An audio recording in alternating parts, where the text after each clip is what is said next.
I'm Susan McGinnis with Clean Skies News. I'm joined now by Jake Schmidt. He is with the NRDC, the International Climate Policy Director at the National Resources Defense Council. Thanks for coming in, Jake. Thanks for having me. So we're talking about this announced resignation by Yvo de Boer, the UN Climate Chief, Executive Secretary of the UNFCCC. It doesn't seem like too much of a bombshell. How expected was this move? Well, I think Yvo's tenure was expected to end at some point. He got it extended in the lead into Copenhagen. Obviously, I think Copenhagen took quite a toll on him personally and physically, and so I think that it wasn't a shock. Well, he says he was looking for a job even before the talks began. But what's your sense of the timing of the resignation? He will hand the reins over just 5 months before the next COP16 in Mexico. Well, he clearly wanted to do it with enough time to allow his replacement to take the reins and lead us into Cancun at the end of this year. So I think he wanted to give some time and allow the process to sort of unfold over the next couple of months. Right. Now, he is denying that this is about disappointment over not having a binding deal in Copenhagen, but he is widely known as being very frustrated with the process. Yeah, I think when he came in to the Secretariat, he wanted to do two things. He wanted to raise the visibility of climate change on the international stage, and two, he wanted to broaden the country involvement on this. So not just have it be environment ministries, but have it be, across the board, finance ministries, and in this case, heads of government. So I think he was wanted to accomplish those.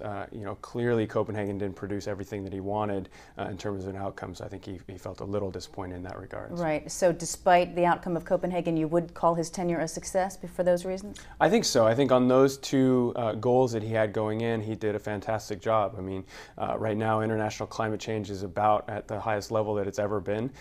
You have world leaders that have to focus on this on a regular basis, and 120 heads of government came to Copenhagen and actually rolled up their sleeves and made some tough decisions, and that's what we're going to need to solve this challenge over time. So what does this do to the body, the UNFCCC, at such a time? His resignation coming very close to the December talks in Mexico. Also, another arm of the UN, the IPCC, is coming under fire.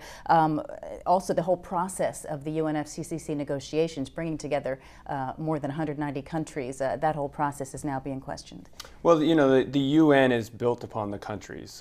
So we actually have countries that account for about 80% of the world's emissions signaling that they're going to take steps to deal with global warming pollution. So that's powerful. Obviously, his leaving at this time will put a little bit of question marks in terms of how the UNFCCC proceeds, but we've seen Ban Ki-moon, step up over the last couple of months and really want to drive the climate agenda. So I don't think it'll fall off the radar. It'll cause some the mechanics to be complicated over the next couple of months. Is it possible that with so many calls for sort of a restructuring of the framework, that this could be an opportunity for a fresh start for the UNFCCC? I think so. I think, coming out of Copenhagen, there's a clear sense that the sort of normal order of business of how the UNFCCC works isn't going to produce the kind of strong agreement that we ultimately need. So the Mexicans are talking about how to kind of reform the system going into Cancun, and I think that this can give a little rejuvenation to that effort. Wow. So with that in mind, can you speculate, Jake, on any most likely suspects for a replacement? Well, I know it won't be me. No, I mean, these are pretty high-profile, people, and they usually keep it pretty close. Do you think it'll be a long search? I don't think so. I think there's been some names floating around. Yvo, everybody knew Yvo wasn't going to stay around for a long time, so I'm sure the Ban Ki-moon has had some names in his back of his mind for a while, and hopefully it'll come to fruition pretty quick. All right. Well, quite a headline today. Jake Schmidt from NRDC, thank you so much for coming in and lending your insight to the resignation of Yvo de Boer. Thank you very much. We appreciate it. And I'm Susan McGinnis with Clean Skies News.